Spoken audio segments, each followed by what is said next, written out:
Shooby-doo-bop-bop-bop. MultimediaJay radio style.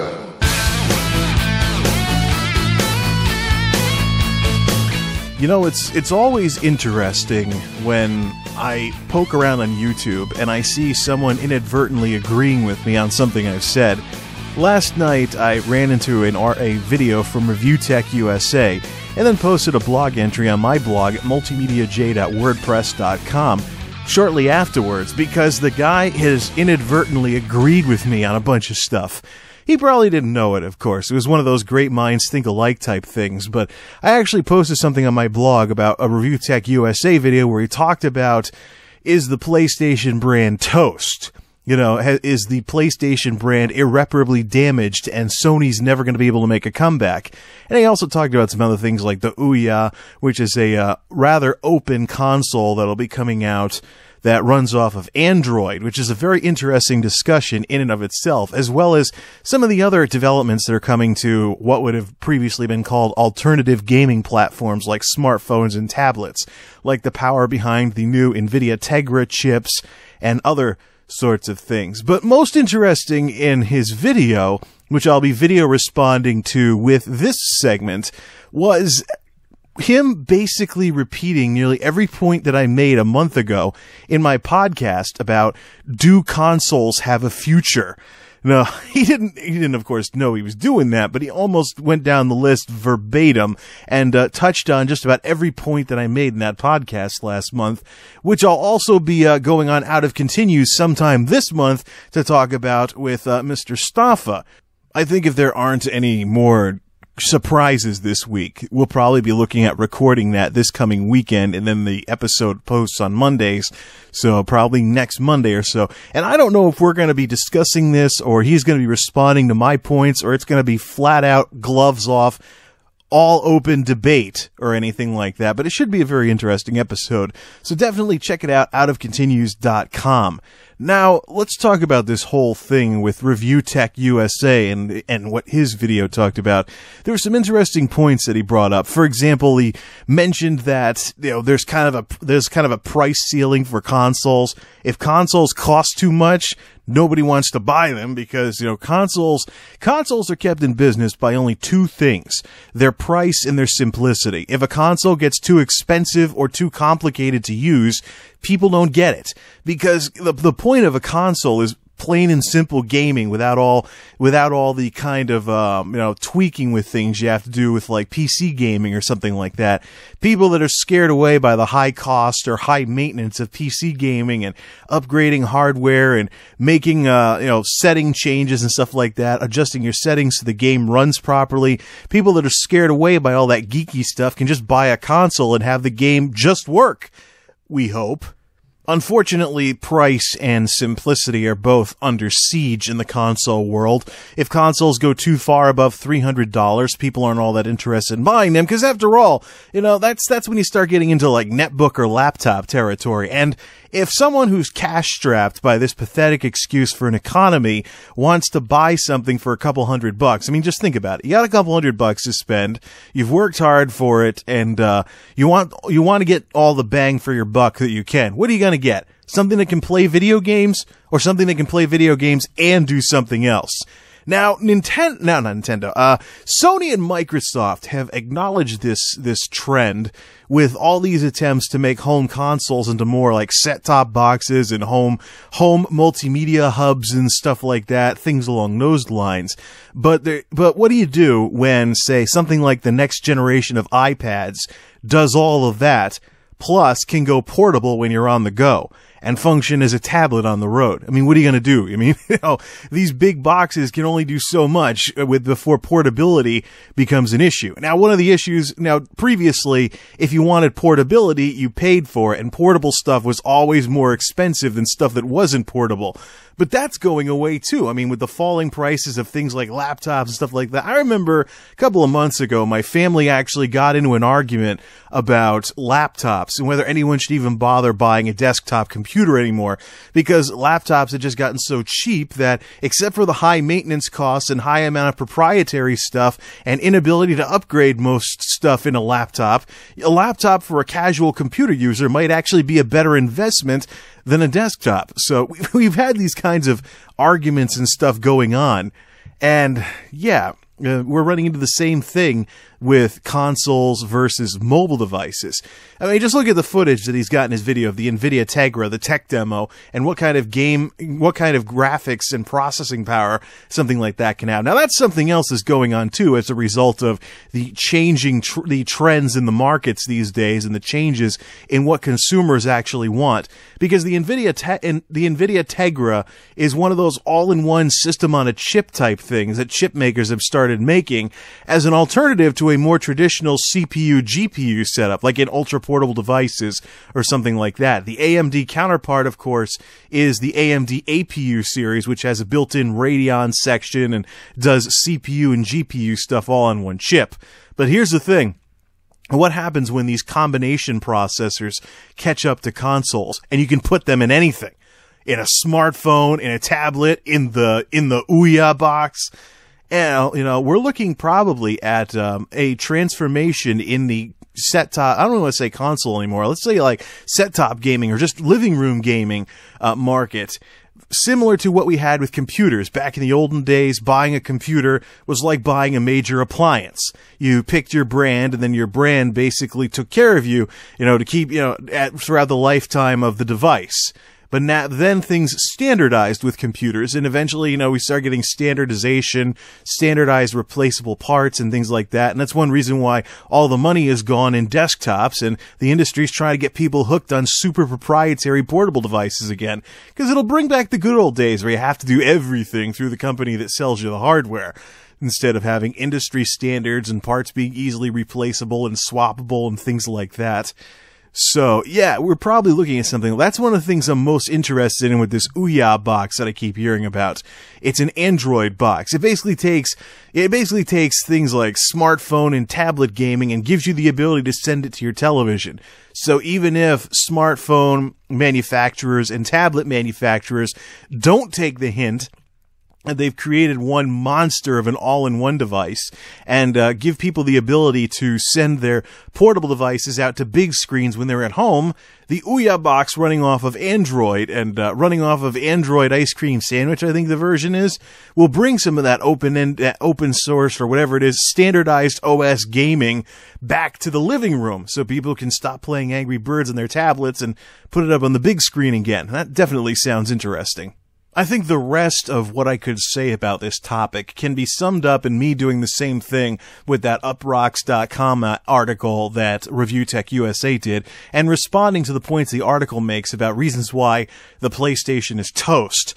Now, here's the thing. I don't think, just like with people talking about whether Nintendo is going to survive the next generation or not, I think that if somebody is wondering whether Sony's going to survive the next generation or the PlayStation brand is going to survive the next generation, that they're being too narrow-minded. It's the entire console industry that's in this boat right now, because consoles have gotten long in the tooth with all these other ways of playing games these ways, as well as the revitalization of PC gaming with services like Steam and whatnot, making it easier to be a PC gamer and things along those lines. But let's take a look at some of the points the article makes and talk about that as well. First, the whole thing with publishers and software folks turning profits from alternative platforms without having to sell console games.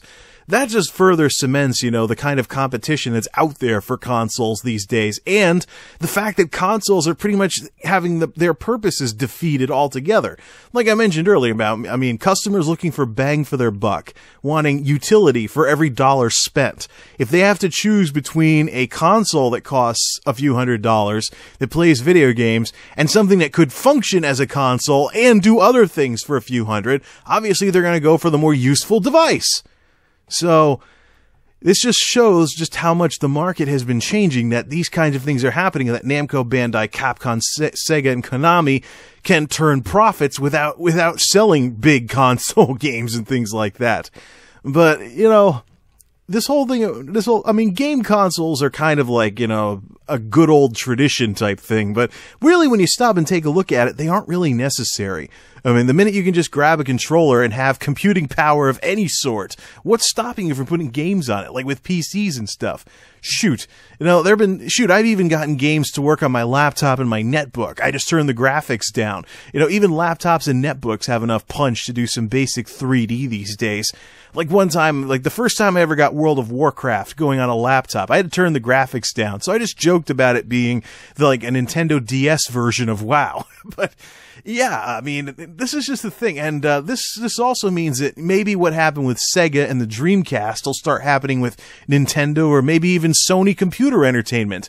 That people will realize that, well, what do you do when you get to the point where continuing to manufacture proprietary hardware holds back the sales of your software because there's so many other ways people can experience games?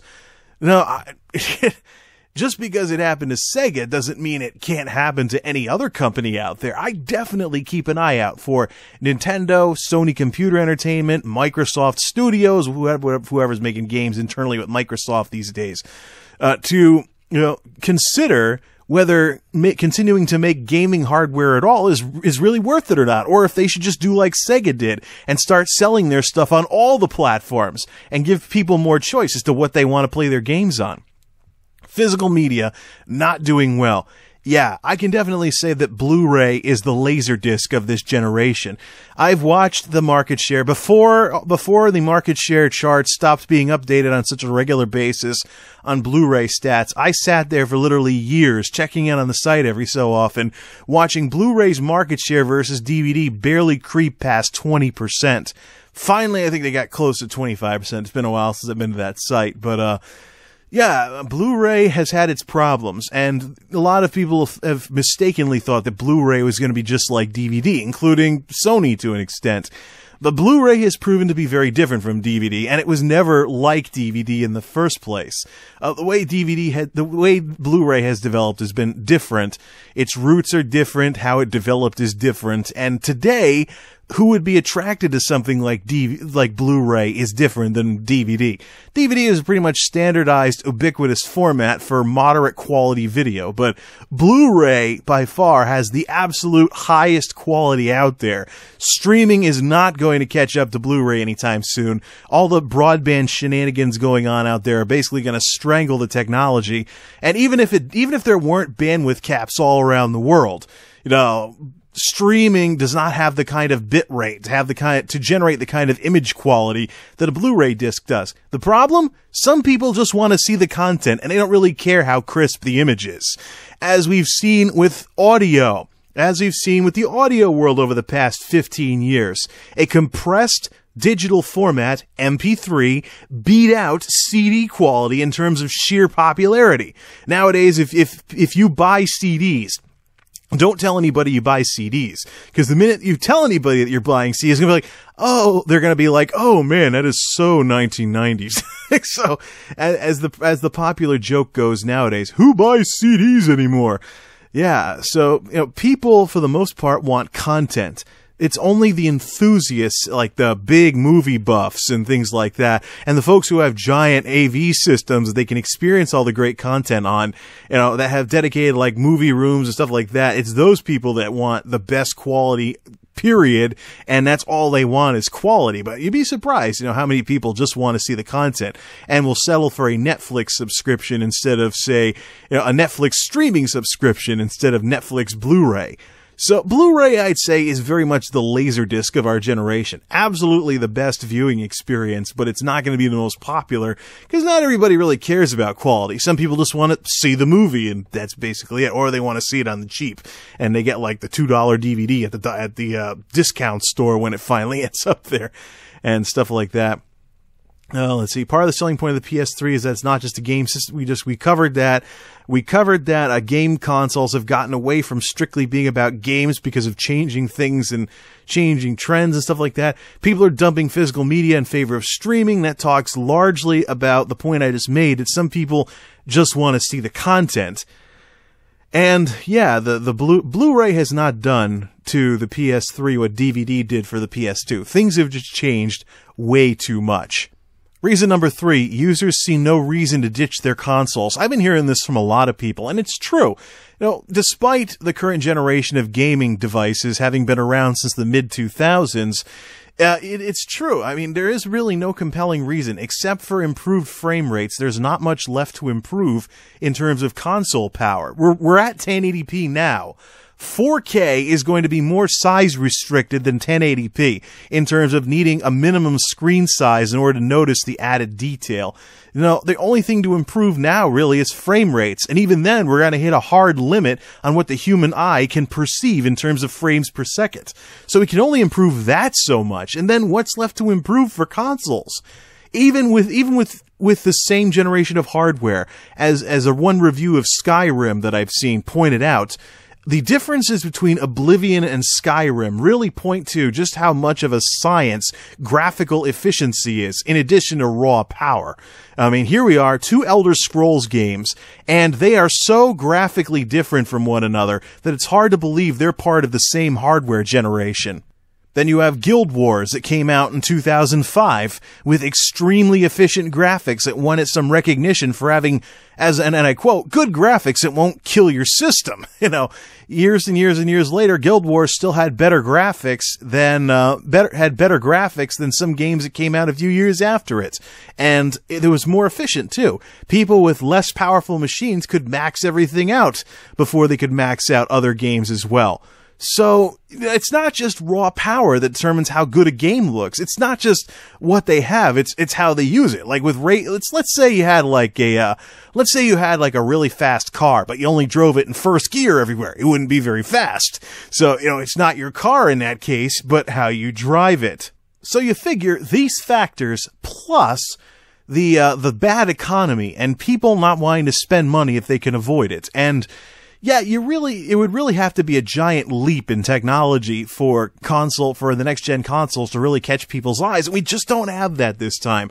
I mean, let's take a quick look at some of the differences in console generations. Nearly all of them have coincided with some big advance in home entertainment technology in general.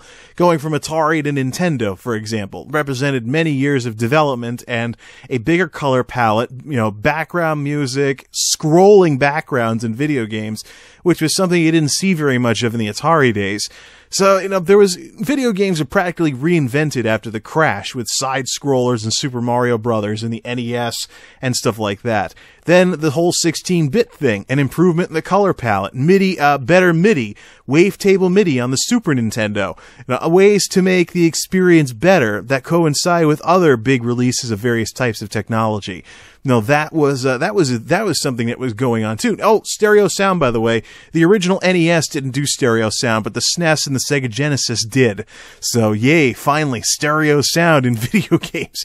Next generation was really when 3D first took off with the PlayStation, the N64, things like that. And, 3D. Some franchises transitioned into 3D well, and some didn't. But yeah, 3D was the big thing with that generation. Then you go forward to the PS2, GameCube, etc. That's when we started seeing both standardized storage media, DVD-based storage media, high storage capacities thanks to the new DVD format, as well as online play with the Xbox and whatnot, and online becoming a significant part of consoles like they'd been with PCs for a really long time.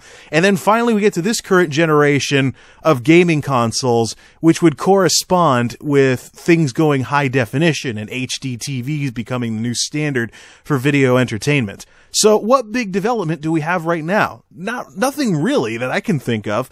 Things can be, gimmicky and stuff like that.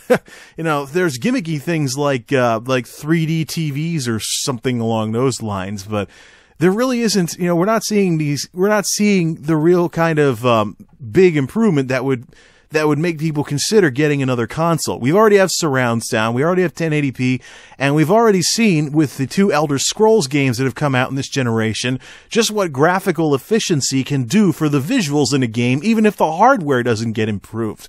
So, yeah, why would anyone want to buy a new console, especially when nobody has any money because of the terrible economy? There isn't much, and that's why this whole thing about, the PlayStation 4 being sold at a loss is such a big deal. Yeah, PlayStation 4 being sold a lot. Yeah, that's not good. People are already kind of lukewarm towards the idea of new consoles. People don't really care about getting rid of what they have anytime soon because what they have's good enough for the time being. So, okay. And then lastly, the last point that the article makes is Apple. But, basically, Apple has been a big industry disruptor and, has this reputation for getting big enough to break an existing industry's back and make the industry change, which is what they did with iTunes and things like that. So we had the music industry with the iPod and iTunes, and now we got the iPhone, which has changed things around in terms of cell phones and things like that. And there's this line in the article, which I find kind of funny. Apple might actually own AT&T by the end of the decade. That'd be interesting if that ever happened. I'd love to see a pro-tech, geek-led company take down some of these telecom giants that have opposed the march of technology and see how much things change.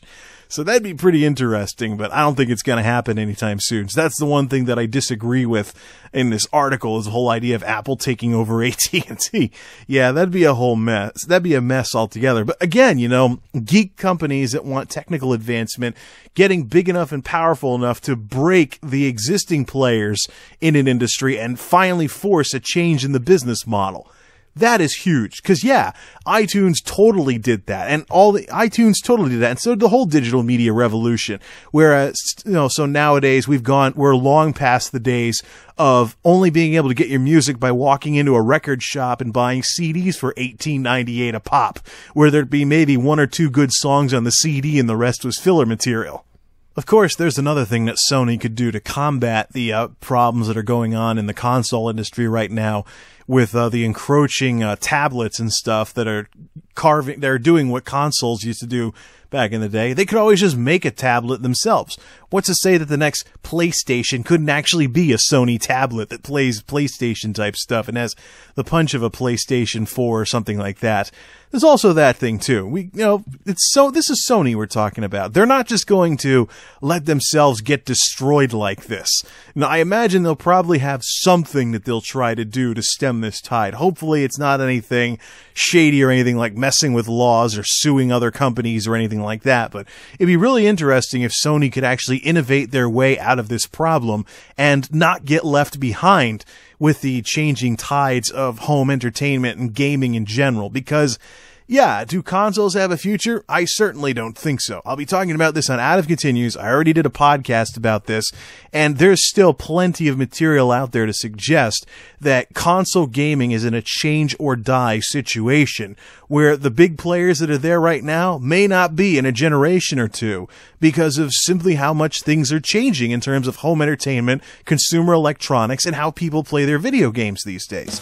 Anyways, before this radio-style segment gets any longer, it's already almost as long as a main segment in one of my podcasts, I think I'll just leave these points as they are, and, you want to leave a comment on what you think of the whole matter, by all means, go right ahead. I'm not going to do like this guy and be like, rate, comment, favorite, and subscribe. Don't forget to listen, because I'm not really into that kind of stuff, but yeah, something to think about. Out of Continues coming up. I think we'll record this weekend and post maybe next week, I think.